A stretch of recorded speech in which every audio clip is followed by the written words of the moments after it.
application. Thanks, Molly. I think that was from the New York. I now know how to put a grid on a phone. I love it. It's good, right? It's very helpful for recording purposes. Now we both know that we're centered instead of me like having to mark a little space on my floor. Are we centered internally, spiritually? Now I am. It's been a long time since we've done this. Am I doing the opening? I didn't ask you before we hit record. Do you want to try to do it together? Oh my. I mean, that's a tall ask, but we can certainly attempt. Try? Yeah. All right. All right.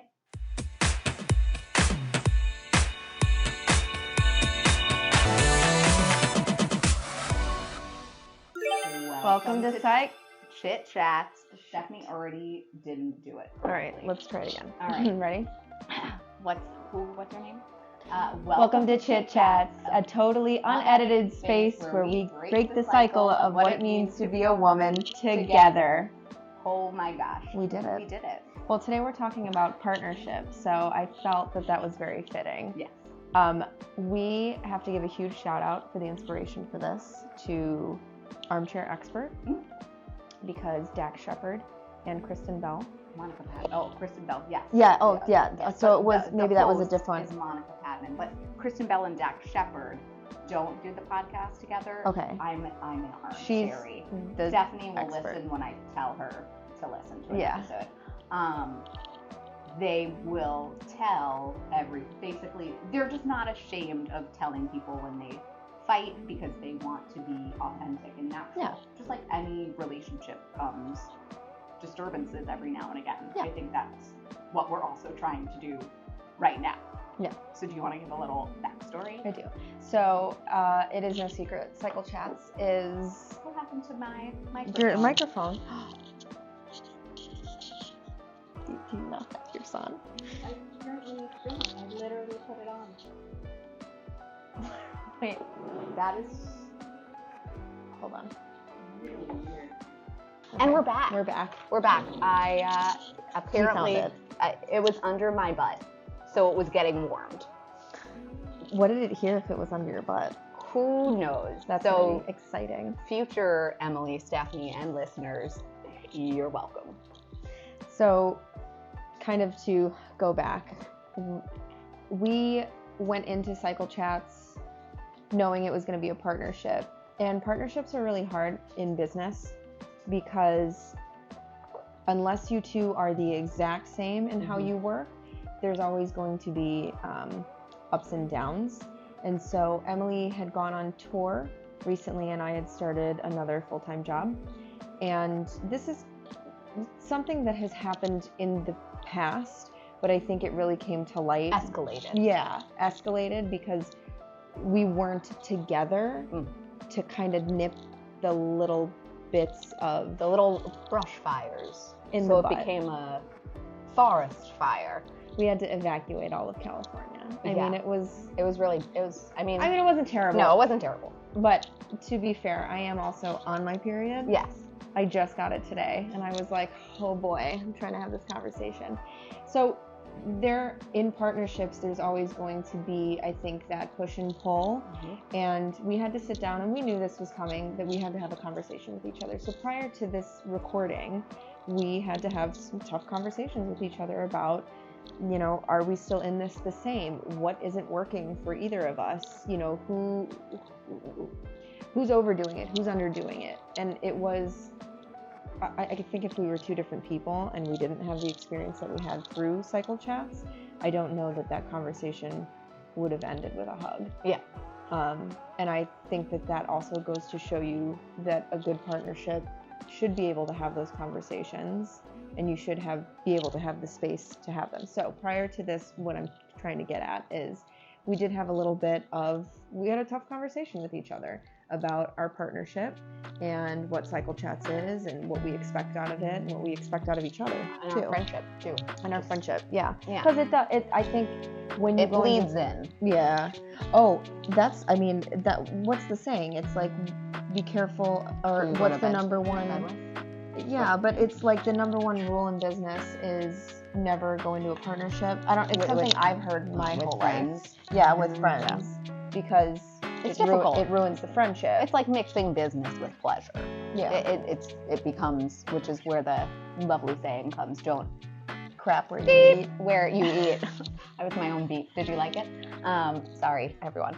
Anyway, but I think the first thing that we have to say too is like, we are both perfectionists in our own right. Yes. But our perfectionism comes in two very different ways. It presents itself in the exact very opposite ways. different ways. Yeah. So I am the perfectionist where I need things to be done on time, not late. I even have that in my syllabus for my students, a minute late. On time is late. On time is late. Early is on time. Yes. So I like things done now and 3 weeks ago, really, is what I like. Stephanie is of the perfectionism side where I wait until the last minute. And it's not necessarily that procrastination is just because I'm being lazy.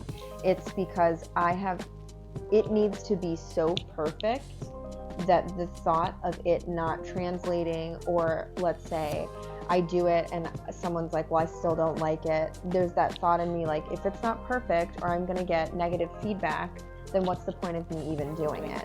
And I know deep down that that's not the way to be. So trying to find balance with that has been, it's been a challenge for me.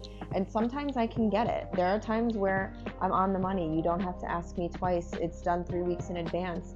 And then there are times, more often than not, where I feel paralyzed by the thought that I have to get this project done. And that not only are you letting other people down, but you're letting yourself down. And I think I beat myself up more than I feel more bad about me than I do about letting someone else down. Like I still feel bad about that, but then I'm like, why I'm letting myself down? Why can't I take pride in my work enough to get it done ahead of time?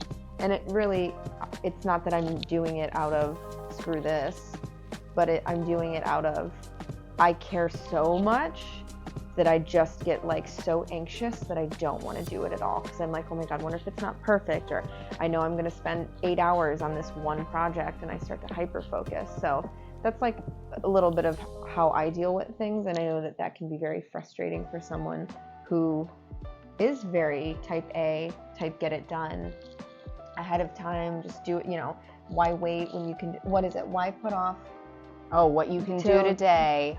Why put off till tomorrow what you can do today? Yes, that should be tattooed once again on my forehead, but backwards. She's covered. I'm covered. If you listen to our regular podcast, you know I am absolutely covered in tattoos at this point. Yeah. Loaded. Yeah, just this is what the actual sweatshirt is hiding. Just all my tats. There's so many of them. Cats and tats.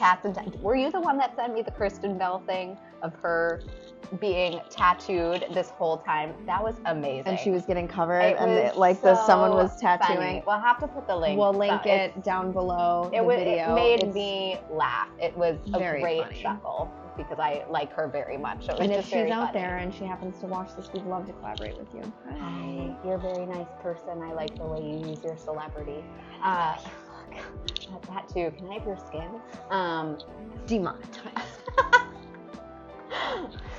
That would be so funny to get an email from YouTube saying that.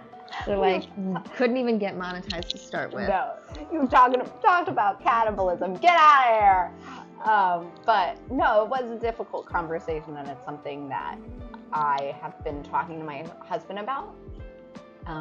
Just because Stephanie and I are such good friends, and we came into this as friends. But what Stephanie said during our conversation is very true, that our friendship started turning just to business because I was micromanaging out of fear that things weren't going to get done, and mostly were not done. So my fear was recognized. So it was just, I had to do that because I literally had nowhere else to turn, because I had to focus on that section without really focusing on friend stuff. And then, like I told Stephanie earlier, and I think this was the hardest thing, and something I've said to Miguel, is it's very hard for me to trust her sometimes in this business because... And not like trust me with her life, No. but like trust me to get things done. Yeah. Is that correct? Yes. Okay.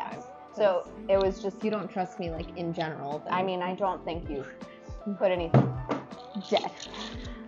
Demonetized. Oh my God. I really hope they email us. It's never happened, but that would be amazing. Anyway. No, but like not trust me, like I don't trust you. No, I don't trust you to get things done. Because I have had a history already of not being able to get it done on time. And it sometimes the issues that I run into are because I'm not sectioning my time out.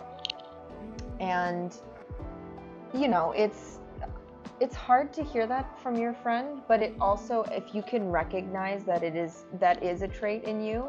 And I tried to explain it to her the best I could, that like I already beat myself up for doing stuff like that. And it's never coming from a place of like, I don't care. It's like, I care so much, but I get so overwhelmed by how much I care that I pull back. It's almost like you can relate it almost to like avoidant attachment style, where it's, you know, anxious attachment and avoidant attachment are both rooted in anxiety and fear, but they present themselves in very different ways. So one overly cares, and then one is very dismissive and looks like they don't care at all. Yeah. And both need to work on being able to balance. That's what we should be for Halloween this year then, is what you're saying. Attached and avoidantly attached. Yeah. We'll be little monsters. See it in my head. Could be like the little one. What are those stupid doodles that are like now famous again? Little Miss whatever. Oh, right. Yeah, Everybody is doing them. I mean, that was like my childhood, and now everyone's like, I'm gonna make this a thing on Instagram, and everyone's gonna like it, and now it's a trend. I'm like, all right, Granny, put your teeth back in. But I think something that we should also say is how we dealt with the conversation. It was not an argument. No. At no point did either of us raise our voice at the other person. It was a conversation between two people who just wanted to understand the other side. And I think that's really important. Feel it too. We both knew that it was bubbling up. Yeah, and even just how we were interacting, and our text messages became very brief. We weren't really, and like even when we called to talk about life stuff, it didn't ever feel like we both really wanted to talk about that stuff. And I also noticed something that in the conversation I think is just a good takeaway in general. If you are going to have a partnership and you are going to sit down and have a conversation with someone, something I learned in therapy, which I thought was very... Come Squash. Let's see if he makes an appearance. He's meowing upstairs. Something that I thought was very important is when you are having a conversation with someone, saying, you make me feel like this, or you is no good. Instead, because immediately you're putting them on the defense. So when you do this, I feel like this. And I think that was something we both, I mean, I wouldn't even say that we had to think about it very hard. I think that's something that was very natural in how we spoke to each other. Too, when we have disagreements. It's just a nicer way to do it, because then instead of it being defense, it's let's work together to solve this. Let's talk it out, because when screaming is involved, you don't resolve anything. Nothing is resolved. It's just screaming. People leave in tears or upset or whatever it may be, and nothing is going to happen. Nothing's going to get And talking better. When you're too heightened, we had time to process. And actually, when she had come back from her tour, I remember even telling her, there was a couple times we mentioned it to each other, as like, we need to talk.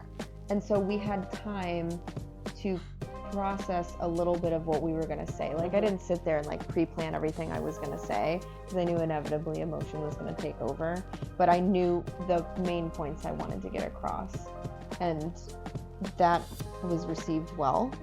I think on both ends. I mean, I feel very satisfied, and like we've now flipped to the next chapter. Like, I don't feel like I have to go back and reread, which I don't know how you feel. Yeah. But I feel good. I feel like we got our points across. We discussed what we needed to. We know what needs to happen moving forward. And that's all you can do is like, you can't, I think sometimes you see in partnerships, maybe even relationships too, where they will beat that dead horse with a stick. Oh, yeah. And you're like, put it down. Put it down. Yeah. And like, don't keep bringing it up. And so like, much death in this conversation. I have to put a trigger warning. YouTube, we're sorry. But I think that you have to have a conversation and really feel comfortable when the conversation's over. Yeah. Which is why it's important to make sure that you're not emotionally charged when you're having the conversation. Hi, baby. Come here, Squishy. Let's see if he makes the appearance. He's coming. I think he's coming. But no, I think that's really important. Yeah, we're right at 13. Yeah, no, we're good. We're doing solid. I forget that people are also listening to this. Oh, yeah. So they're like 13 minutes in. Happening? Yeah. This is your 13-minute. You're welcome. Mark. This is your motivation. Motivation? Motivation. I combined like motivation and monetization. Did you like it? I don't even remember. Motivation. It could be monetization and motivation. That's together. That's motivating. There you go. We'll see if I can remember. Oh, he's on the chair. We're getting him. He sees there's a bug. He's the last half of this is now turned into squash. Oh, here he is. Here he is. I knew he was gonna come. Hi, baby. But I think what makes that so I guess how I want to end the conversation, right, is like tips. Like if other people are dealing with this conflict in their relationships, how can you resolve this conflict, right? How do you move through it? I think a really good way is if you don't feel comfortable talking to one another, start a journal. So maybe somebody can't have in-person conversation, they shut down. So maybe writing your feelings out, this is how I feel, and then having them respond when they feel ready. Obviously, don't let like weeks and weeks go by, but a day, hey, give the journal back. You guys can do it that way. So that's a good way of being able to discuss any sort of conflict. Yeah. I think your tip before of not doing it in heightened states is really so good. Important, because if I would have... Take time. Yeah. Yeah, because remember the one time Miguel and I got into a little thing, and I was like, listen, I don't know if I can talk to you right now because I'm upset. Oh, yeah, she actually called me. And I called Stephanie and I vented instead. Which is good, because you get out that initial reaction. And that then initial hurt. Once you've calmed down and your emotions have leveled out, you're able to like look at it differently. And that was, I think, probably our best argument that we went through, Miguel and I, because I gave it time to breathe and then went at it from a more logical standpoint. And that was much more helpful in resolving the issue quickly. Another tip would be don't let it fester. Yeah. Don't let it fester, because that is definitely what we did this time around. Yeah. Is I could tell that she was trying to not micromanage. I was trying to do things exactly the way she needed them to be, and I think we were both trying to operate on each other's wavelength. And it wasn't working because A, we weren't around each other, and B, I think there just needed to be a conversation. I think because prior to this, we actually would have mini conversations, which I feel were very helpful. Oh yeah. And then the momentum would pick back up, and here's where I think but this time we just didn't. I think we both tried to. It was harder. We weren't together. We're used to being at least together once a week, where we can have these mini conversations, and therefore friendship can be more in play. This time was 6 weeks totally apart, and still having to get content up there. He is playing with But a it was ball it was below a our really feet. it was a really I think a really good thing. I Oh, always yeah. try to see the light in some of these situations because eventually the two of us are hoping to go not separate ways from each other forever, but be able to operate apart from each other, not in the same area, and still have cycle chats. Mm-hmm. So it was good to know, oh, these are the things that the two of us have to work on if we want to make a long distance work with one another. Because now I know what I have to do for myself and what she needs from me, what I need from her, and what she needs to do for herself. And so now that we see that, I think we're going to start working through what's the next step. How do we, instead of trying to be each other and work the way each other works, let's just work the way we work, ask what we need from one another, and move through it that way. Yeah, he is having a ball, absolute. which is funny because it's a ball. You can't see it, but I just made a funny We're at pun. 18 minutes. I know, so let's we're, let's wrap her up, I think. which is 2 balls, vertical. 18. 8. The letter 8. The number 8. What? We're done. I don't even know where you just got that from. Because you said Wrap it up. No, because you said he's having a ball, and I Uh-huh. was like, oh, well, we're at 18 minutes, so we need to wrap it up. I didn't know where you got And then I the said, 8 from. and which is 2 balls, but I was thinking the number 8. But Got I it. called it the letter 8. I now understand. I wasn't with you for a second. You were in Stephanie's voice. We haven't been with each other filming for a while, and as you can see, when the weird is not together, I think this was fun. it needs to start forming again, which means it's going to be extra weird from the beginning. You're So welcome. you're welcome. My butt is welcome. You're welcome. Who else is welcome? The number 8. The letter number 8. The letter 8 is welcome. Squash is Squash welcome. is welcome. The ball he's playing with is welcome. Also welcome. And we are welcome. We're welcome.